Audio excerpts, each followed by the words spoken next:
Alléluia, alléluia, gloire à Dieu. Gloire à Dieu, soyez les bienvenus, bien-aimés. Et aujourd'hui, nous allons partager une parole qui brûle dans mon cœur, que le Seigneur a donnée pour chacun d'entre nous. Mais avant, commençons à prier. Père, nous te remercions pour ta présence avec nous, nous te remercions pour ta grâce sur nos vies. C'est toi qui nous as commandé de venir devant ton trône de grâce afin de recevoir la grâce et la miséricorde pour nous aider en temps de besoin. Nous sommes, nous, ton peuple, tes enfants, dans un temps de besoin. Nous avons besoin d'être réveillés. Nous avons besoin de saisir ce qui brûle dans ton cœur. Nous avons besoin, Seigneur, d'être attisés, ravivés. Aide-nous aujourd'hui par ton esprit et ta parole. Merci de nous amener à entendre ta voix et d'être saisis par ce qui est dans ton cœur, au nom de Jésus-Christ. Merci, Père. Agis maintenant et glorifie ton nom. Parle-nous au nom de Jésus. Amen. Amen. Alléluia. Nous allons commencer par regarder le contexte dans lequel Israël était du temps de Jérémie, du prophète Jérémie. Jérémie chapitre 8, le verset 20 et 22.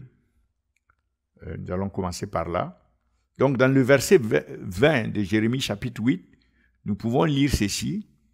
La moisson est passée, l'été est fini et nous ne sommes pas sauvés. La moisson est passée, l'été est fini et nous ne sommes pas sauvés. Ceci ressemble à un cri de désespoir, à un cri de l'âme qui cherche le salut et qui n'a pas trouvé. Le temps où la période impartie est passée et l'âme n'a pas reçu ce qu'il fallait. Bien sûr, dans le contexte historique, il s'agit de la situation physique d'Israël. Israël était dans le péché, dans un péché tel que l'Éternel a en quelque sorte jugé. Il a jugé, il a prononcé un jugement. Et nous pouvons voir ce jugement dans le verset 7, dans le même chapitre, Jérémie 8, verset 7. Nous pouvons voir ce jugement. Nous lisons, même la cigogne connaît dans les cieux sa saison. Même la cigogne connaît dans les cieux sa saison.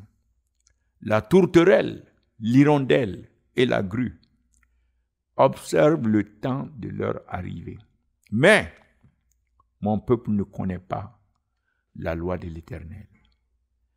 Donc ici nous voyons le contraste que Dieu lui-même, le Seigneur, est en train de mettre entre ces créatures. La cigogne, que l'Éternel dit connaît dans les cieux sa saison. Donc l'Éternel aurait voulu que son peuple connaisse la saison dans laquelle l'Éternel veut agir, opérer dans leur vie. La tourterelle, l'hirondelle et la grue observent le temps de leur arrivée. Mais nous voyons le contraste avec le peuple de Dieu donné ici par l'Éternel. Le peuple de Dieu ne connaît pas la loi de l'Éternel. Cela a valu que le peuple soit frappé par un jugement à l'époque. Là, il s'agit d'un contexte physique, mais nous allons voir le parallèle historique par la suite. Mais déjà au verset 22 du même chapitre, au verset 22 du même chapitre, le peuple se pose la question, n'y a-t-il point de baume en Galade? N'y a-t-il point de médecin pour appliquer cette baume? Pourquoi donc la guérison de la fille de mon peuple ne s'opère-t-elle pas? Donc, il y a une quête de guérison en quelque sorte de salut. Mais les éléments pour ce salut ne se sont pas manifestés. Maintenant, regardons un peu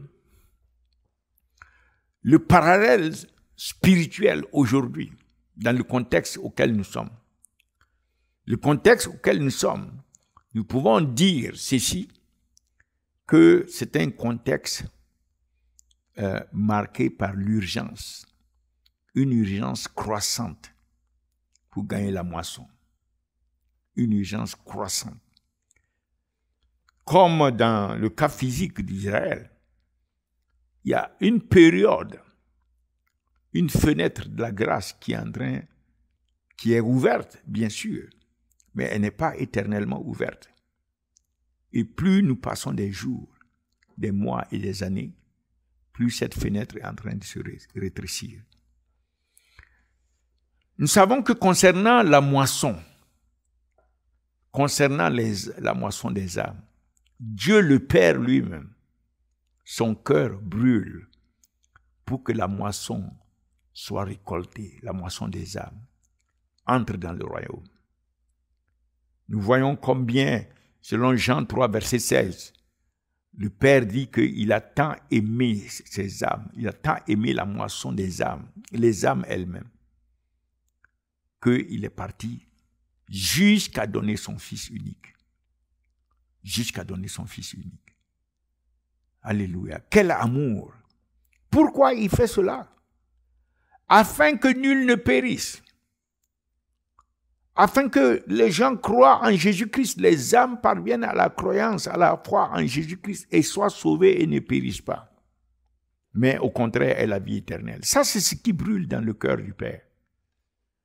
Donc, concernant la moisson des âmes, le cœur du Père est sensible à cette urgence qui est en train de s'accroître. Le temps est en train de se réduire. Le temps imparti pour faire entrer la moisson. Et le cœur du Père est en train de brûler. Regardons, qu'en est-il du Fils?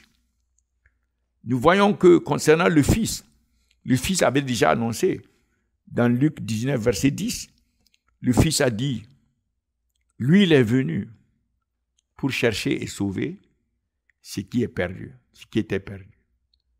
Car le Fils de l'homme est venu chercher et sauver ce qui était perdu. Le Fils de l'homme est venu chercher et sauver. Jésus connaissait sa mission et il était focalisé sur sa mission. Il vient chercher et sauver les âmes. Il vient pour la moisson des âmes. Alors, il est allé plus loin. Il a dit ceci dans Marc, chapitre 8, verset 36-37. Il dit ceci. Il dit, que sert-il à un homme de gagner tout le monde entier, s'il perd son âme? Donc, dans l'échelle de valeur, l'âme est au sommet par rapport à tout le reste. Par rapport à tout le reste, individuellement et collectivement. Tout le reste, la somme de tout le reste, aux yeux de Jésus, n'équivaut pas à une âme. Ne vient pas même proche de la valeur d'une âme. Et il continue, il dit au verset 37, il dit, que donnerait un homme en échange de son âme? C'est-à-dire qu'il n'y a rien de comparable à l'âme. Il n'y a rien qui peut égaler une âme. Il n'y a rien qui peut être dans la balance concernant l'âme. Quel que soit ce qu'on puisse mettre dans une balance, l'âme, la balance du côté de l'âme va peser toujours plus lourd et va l'emporter. Donc pour le Seigneur Jésus-Christ comme pour le Père, son cœur brûle pour les âmes. Le cœur du Père brûle pour les âmes. Le cœur du Fils brûle pour les âmes. Le cœur du Saint-Esprit brûle pour les âmes. Parce que lui, il est à l'œuvre continuellement, comme Jésus l'a dit, pour convaincre les âmes du péché afin qu'elles se répandent et qu'elles viennent à Jésus-Christ. Comme Jésus lui-même l'a annoncé dans Jean 16, versets 7 et 8.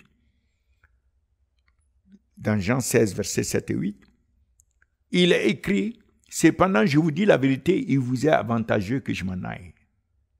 Donc, la somme même, en comparaison, il est plus avantageux que le Saint-Esprit vienne.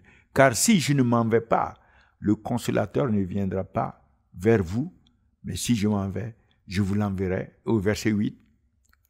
Donc, le peuple de Dieu bénéficie de la venue du consolateur.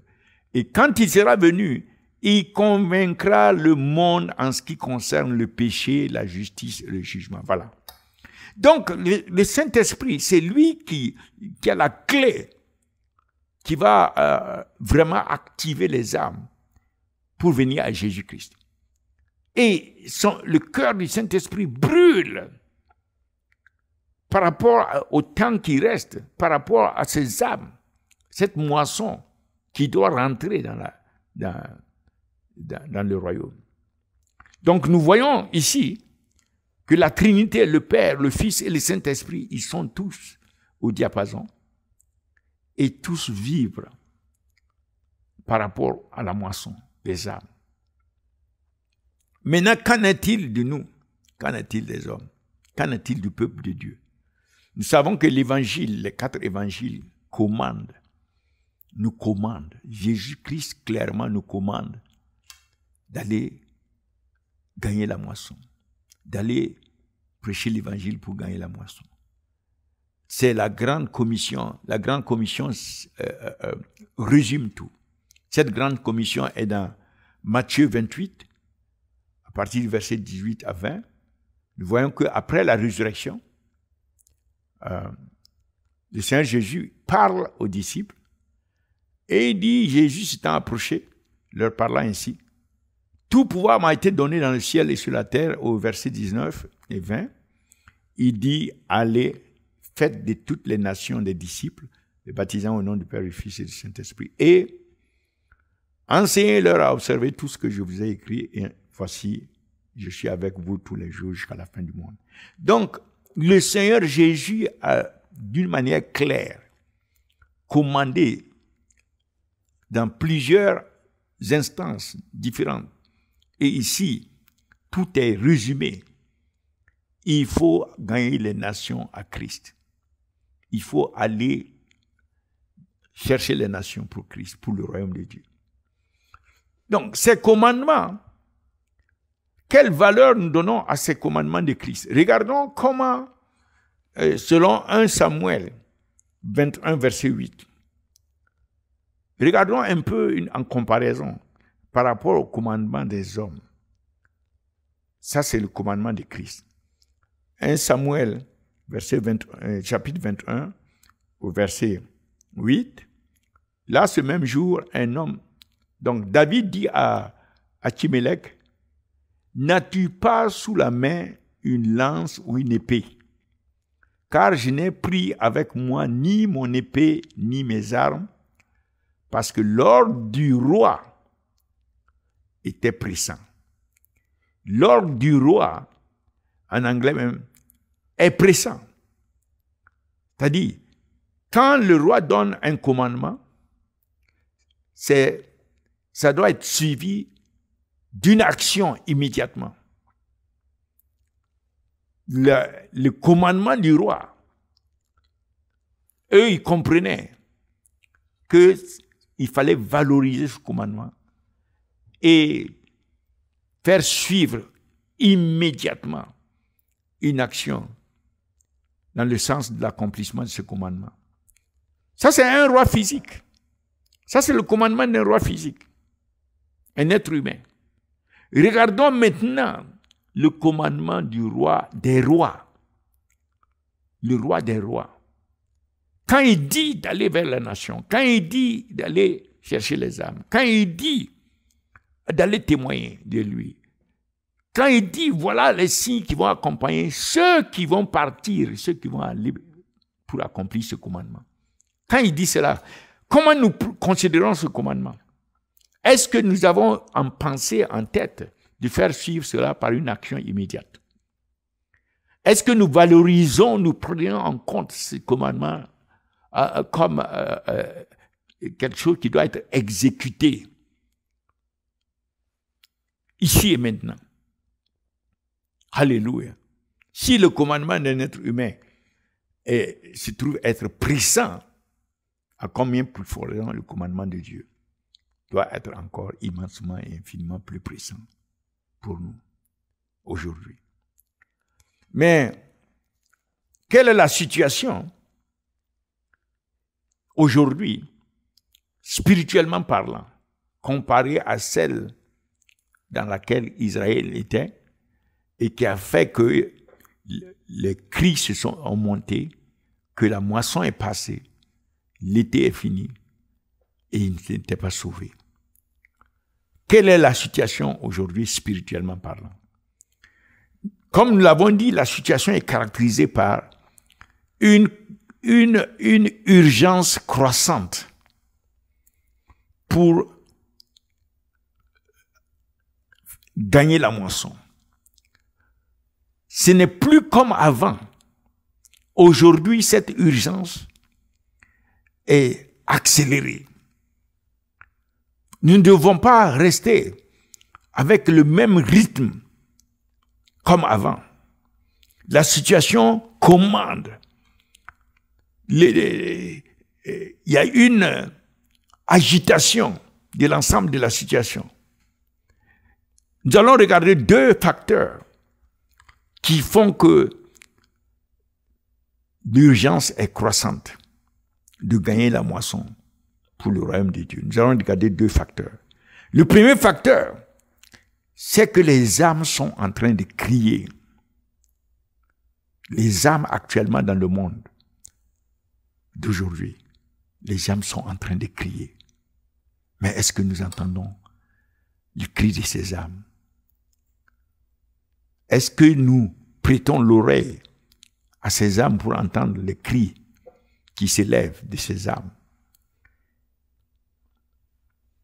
Premièrement, les âmes sont en train de crier parce que il y a des multitudes de ces âmes sont en train de périr, mourir. Et ce qui est encore plus catastrophique, si nous regardons aujourd'hui dans le monde entier, globalement pris, la plupart de ces âmes qui sont en train de mourir meurent sans Christ. Ce qui veut dire, en clair, chaque jour, il y a des milliers d'âmes qui sont en train d'aller en enfer. Chaque jour. C'est cela la réalité spirituelle. C'est cela la réalité spirituelle. Ces âmes sont en train, en quelque sorte, de périr. Mais ça, c'est le contraire. Le contraire, c'est à l'antipode de ce que le cœur du Père veut. Lui, il veut que nul ne périsse, afin que nul ne périsse. Mais la réalité, le résultat aujourd'hui, c'est que des multitudes sont en train de périr et en plus, aller sans Christ, c'est-à-dire en enfer, pour dire la vérité, la réalité telle qu'elle est. Alors ça doit saisir notre cœur pour comprendre que ces âmes qui sont en train de périr sont en train de crier et leur seul secours, s'il y a encore un espoir, c'est un point d'interrogation. Ces âmes sont en train de périr. Au moment même où nous sommes en train de parler. Et cela est une réalité qui s'impose. Deuxième, un jour le Seigneur me montre comme ça en vision, et j'étais en train de marcher avec lui comme une nouvelle recrue dans une armée. Et il était à ma droite et à ma gauche, il y avait des multitudes de personnes arrêtées, habillées, des personnes vivantes, comme nous, physiquement. Et le Seigneur me dit ceci. Donc, pendant que nous sommes en train de marcher comme quelqu'un qui est en train de montrer à une autre personne, voilà le travail, et je suis en train de regarder, nous marchons, mais comme on n'arrive pas à terminer tout ce monde, finir la file, on marche devant ces gens-là, et ces gens sont à gauche. Donc je regardais, pendant que nous marchions, À un moment donné, je me suis rendu compte que mais c'est pas limité ça. Et il faut que je sache de quoi il s'agit. Donc je m'arrête et lui aussi il s'arrête. Et je le regarde et lui me dit, ils sont morts. Il me dit que ces gens qui sont debout que je vois sont morts. Alors moi je me pose des questions. Comment? Je vois des gens vivants. Et lui me dit que ces gens sont morts. Donc j'essaie de trouver où se trouvent les tombes dont peut-être lui il parle, lui il voit. Je regarde entre les gens, je ne vois pas de croix, je ne vois pas de tombe.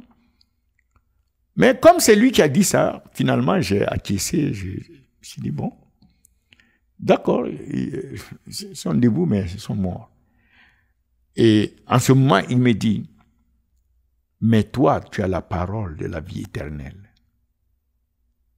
Nous avons tous la parole de la vie éternelle. Il y a des multitudes d'âmes qui attendent. Et nous avons ce que ces âmes attendent. La parole de la vie éternelle. Qu'en faisons-nous? Donc ça, c'est un aspect du premier facteur. Les âmes sont en train de crier et nous avons la parole de la vie éternelle. Qu'est-ce que nous en faisons? Deuxième élément du premier facteur.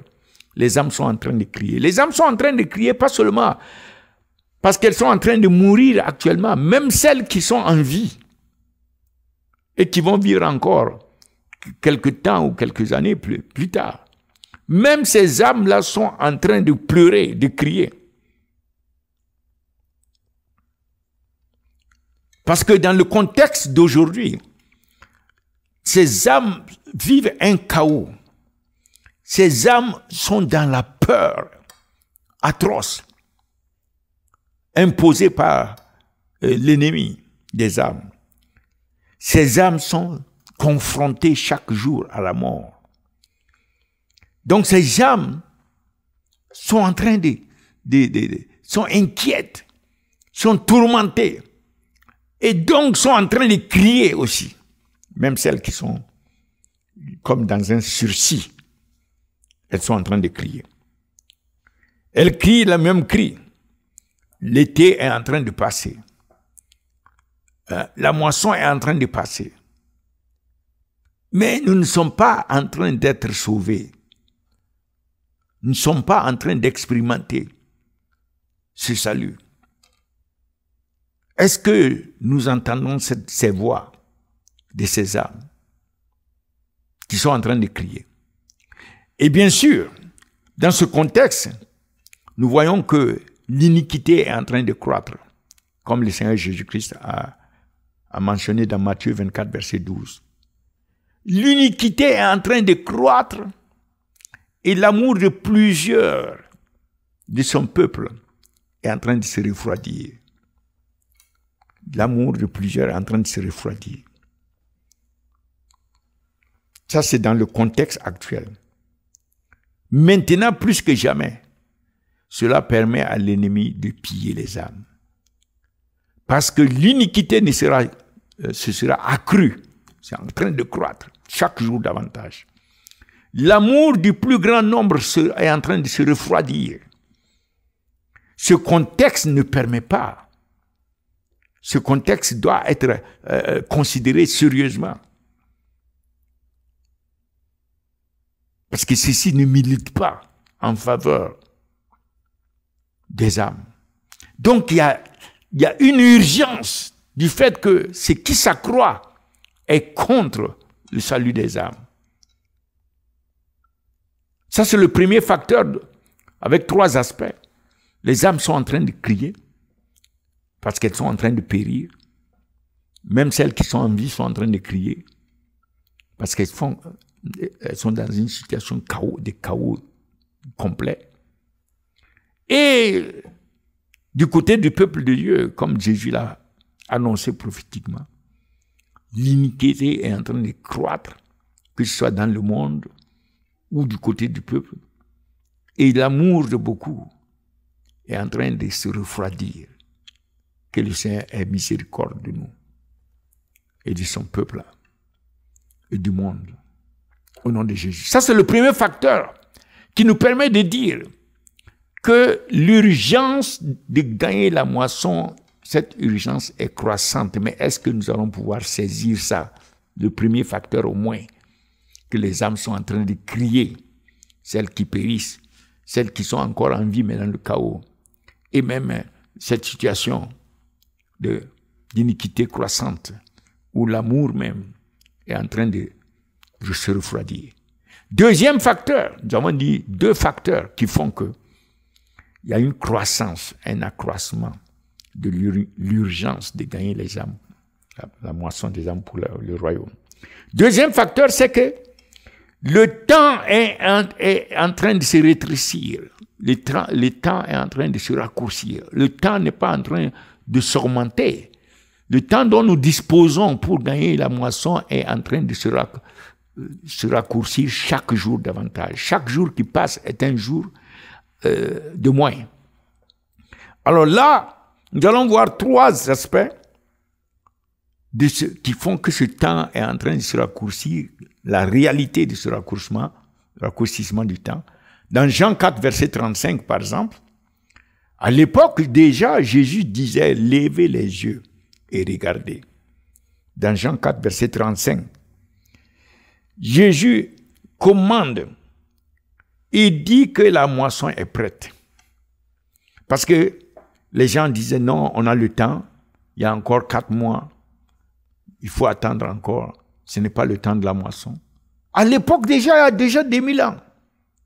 Jésus leur disait non, levez les yeux, regardez comment la moisson est prête pour être récoltée. Verset 35. Pour être récoltée, la moisson est prête. Comment dites-vous encore qu'il reste 4 mois? Vous dites cela parce que vous ne regardez pas, vous ne voyez pas la moisson. Est-ce que nous voyons cette moisson? Est-ce que nous voyons les conditions de cette moisson? Est-ce que nous voyons que la moisson est vraiment prête? Déjà à l'époque, Jésus dit que la moisson est prête pour être moissonnée. Alors ne dites-vous pas qu'il y a encore 4 mois jusqu'à la moisson? Voici, je vous l'ai dit, levez les yeux et regardez les champs qui déjà blanchissent pour la moisson. Blanchissent pour la moisson. C'est-à-dire, si la moisson n'est pas gagnée à l'époque, dès maintenant, au moment où Jésus parlait, le risque est grand de perdre la moisson. Parce que la moisson est déjà blanchie, blanche.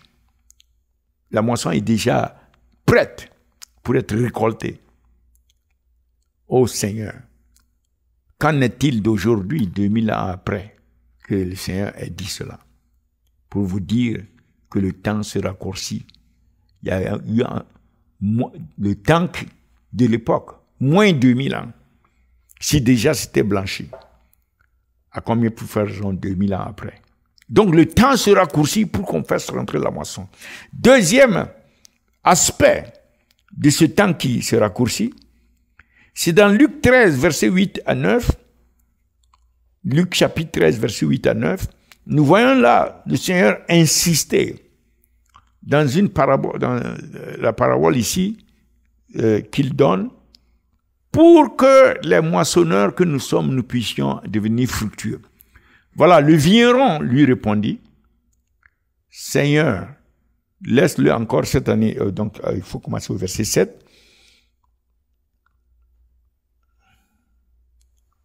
Ouais, un verset en français. Alors, il dit au vigneron, voilà 3 ans que je viens chercher du fruit à ce figuier et je n'en trouve point. Coupe-le. Pourquoi occupe-t-il la terre inutilement? Donc, il y a la vigne du Seigneur et il y a des figuiers dans la vigne. La vigne, c'est le peuple de Dieu et en quelque sorte l'Église aujourd'hui. Et c'est une parabole. Et la vigne représente le chrétien. Enfin, le figuier représente le chrétien. Et le vigneron lui répondit, Seigneur, laisse-le encore cette année. Je creuserai tout autour et j'y mettrai du fumier. Alors, la négociation continue au verset 9. Peut-être à l'avenir donnera-t-il du fruit sinon tu le couperas. Donc regardez la négociation très bien. Le vigneron a dit, il y a un sursis que je demande. Et ce sursis n'est pas long, c'est 1 année. Il y a eu 3 ans déjà dépassés sans aucun fruit. Maintenant, en 1 année, il faut que le figuier produise. Sans cela, le vigneron a dit, tu le couperas. Tu le couperas. J'y mettrai du fumier. Donc le vigneron, en tout cas, lui, il travaille. Je creuserai davantage autour du figuier. Et j'y mettrai tout le nécessaire. Donc nous pouvons penser que le Seigneur Jésus travaille, son esprit travaille avec nous pour que nous puissions être fructueux, gagner des âmes. Alléluia. Mais nous devons comprendre que la négociation n'a pas donné toute l'éternité pour faire le travail. La négociation a donné 1 année. 1 année de plus pour porter les fruits. Que le Seigneur nous donne de comprendre davantage cette parabole. Et les fruits ici, c'est bien sûr, on peut penser aux fruits de l'esprit, cela est vrai, mais dans le cas de la vigne et le vigneron et le propriétaire de la vigne qui va venir cueillir les fruits, ce sont les âmes, bien sûr. Alors ça, c'est le deuxième qui veut dire que nous devons nous éveiller et comprendre les temps. Vous voyez, dans le cas d'Israël, il a dit que ces animaux-là connaissaient le temps. Mais son peuple, lui, ne le connaissait pas. Il faut considérer que le temps est rétréci chaque jour davantage. Et aujourd'hui, cette urgence est encore plus accrue. Et le troisième facteur qui montre que le temps est en train de se raccourcir de manière très dangereuse, c'est dans Jean chapitre 9, verset 4. Jean chapitre 9, verset 4, il y a là une leçon que nous devons apprendre de notre Seigneur Jésus-Christ.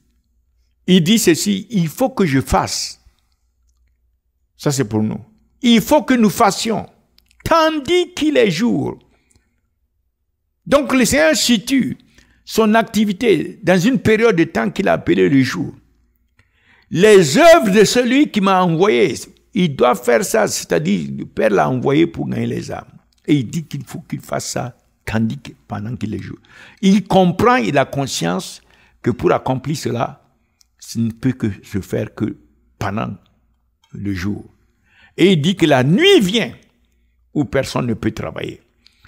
Donc le Seigneur Jésus là est conscient et du fait qu'il y a un danger qui arrive, qui va l'empêcher, et donc qu'il faut qu'il en tienne compte pour faire le travail, pour ne pas être distrait, pour se focaliser, pour ne pas gaspiller ses énergies, pour qu'il s'organise, qu'il sache cibler la moisson et faire le maximum pendant qu'il est jour. Donc ça, c'est une leçon très importante que nous devons adopter comme un principe. C'est d'autant plus que il y avait 2000 ans déjà qu'il parlait de cela. À combien plus faire aujourd'hui, 2000 ans après, nous pouvons penser que nous sommes même dans la nuit. Et ça devient de plus en plus complexe de travailler. Vous-même vous en rendez compte. Alléluia. Voilà les 3 facteurs qui font que le temps est en train d'être raccourci. Jésus, disant que la moisson est prête, il y a 2000 ans de cela, il dit que nous devons porter des fruits. Il nous donne encore 1 an, c'est 1 an qui a été négocié. Et la nuit qui arrive, ou qui est déjà presque là, et qui va empêcher quiconque de travailler. Donc, voilà les 2 grands facteurs. Les âmes qui sont en train de crier et la réduction du temps à une allure vertigineuse aujourd'hui. Et la complexité de l'ensemble de la situation qui font que l'urgence est croissante de gagner la moisson maintenant.